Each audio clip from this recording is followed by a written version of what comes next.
Profeti durimin e ka pas mjetin më të fort në jetë.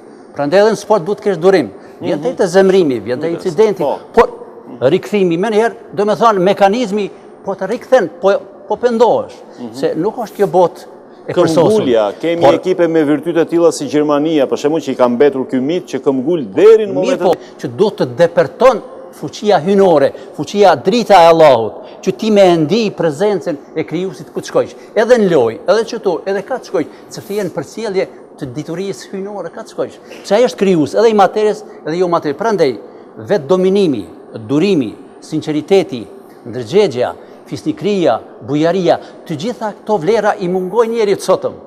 Pra, po në sporti i zhvillon me të madhe, pse duhet me kuptu një relative. E pa mundu mos me pas, po dhe një incidente të vogla e tjera, zemrohet njeriu e tjera, po me gjithate, nëse ka depërtu fuqia hynore, ti me njëherë reagon në mënyrë humane, në mënyrë njerëzore, që do me thanë, natyrshmëria e njerit nuk uzon me të kaluat edhe pse njeri nuk është i përsosur.